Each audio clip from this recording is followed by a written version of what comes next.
প্ৰাংগণ আৰু এই মুহূৰ্তত আমি ইয়াৰ কিছু পৰিৱেশ দেখুৱাবলৈ বিচাৰিছোঁ আজি যিহেতু দৌল উৎসৱ আৰু ফাকুৱাৰ কাৰণে এনেদৰে সকলো ভক্তপ্ৰাণ ৰাইজ ওলাই আহিছে আৰু মহাপ্ৰভুৰ আশীষ ল'বলৈ এইসকল লোক ওলাই আহিছে যিসকল ভক্ত ওলাইছে সকলোৰে মুখত হাঁহি আৰু সকলোৰে আচল মন ৰঙীন হৈ পৰিছে দেখিবলৈ পাইছে তাৰ লগতে একাংশ ভক্ত এনেদৰে মহাপ্ৰভুক সেৱা জনাই আগবাঢ়ি আহিছে ওলাই আহিছে তেওঁলোক আমি তেওঁলোকৰ সৈতে কিছু কথা পাতিবলৈ বিচাৰিম ক'ৰ পৰা আহিছে বাইদেউ ক'ৰ পৰা আহিছে মিৰ্জাৰ পৰা আহিছে কেনেকুৱা ইয়াত প্ৰতি বছৰে আহে ইয়ালৈ প্ৰতি বছৰে অহাই যায় ইয়ালৈকে ভালেই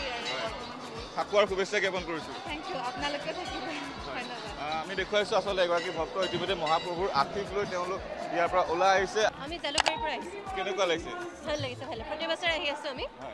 happy Holi thank you same to you ক'ৰ পৰা আহিছে আপোনালোক আমি গুৱাহাটীৰ পৰা আহিছোঁ কেনেকুৱা প্ৰতি বছৰে আহে ইয়ালৈ প্ৰতি বছৰ নাই গেপে গেপে আহোঁ ভাল লাগিছে আহি হয় আচলতে এই স্থান খুবেই বিশেষ যিহেতু ঐতিহ্যমণ্ডিত দৌলগোবিন্দ মন্দিৰ আৰু এই মন্দিৰত যথেষ্ট সংখ্যক ভক্ত ইয়ালৈ বিভিন্ন প্ৰান্তৰ পৰা আহে আৰু দেখিবলৈ পাইছে সকলো আচলতে আধ্যাত্মিক পৰিৱেশ যিফালেকে নাচায় অকল উৎসাহে নহয় আধ্যাত্মিকতা ইয়াত বিৰাজ কৰিছে কেনেকুৱা লাগিছে ইয়াত বহুত ভাল লাগিছে এবাৰ ফাৰ্ষ্ট টাইম আহিছোঁ ভাল লাগিছে হয় আৰু কি ক'ব হোলীৰ শুভেচ্ছা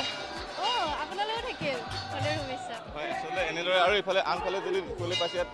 নাগাৰা নাম ইতিমধ্যে ইয়াত অনুষ্ঠিত হৈ আছে আমি এইদৰে আচলতে সমগ্ৰ দিনটো 5 দিনীয়াকৈ যিহেতু আয়োজন কৰা আছে এই হোলী উৎসৱ এই দৌল উৎসৱ আয়োজন কৰা হৈছে গতিকে এনেদৰে প্ৰত্যেকটো দিনেই আচলতে জীপাল হৈ থাকিব ভক্তৰ আগমন ঘটিব বিভিন্ন প্ৰান্তৰ ভক্ত ইয়ালৈ আহিব আৰু এনেদৰে আচলতে এই যি দৌল উৎসৱ প্ৰত্যেক বছৰৰ দৰে এই বছৰো দৌল গোবিন্দ মন্দিৰত অনুষ্ঠিত হৈছে সতীৰ্থ ভিডিঅ' জাৰ্নেলিষ্ট তপনৰ সৈতে দেৱাশিষ কাঠকটীয়া DD নিউজ আছাম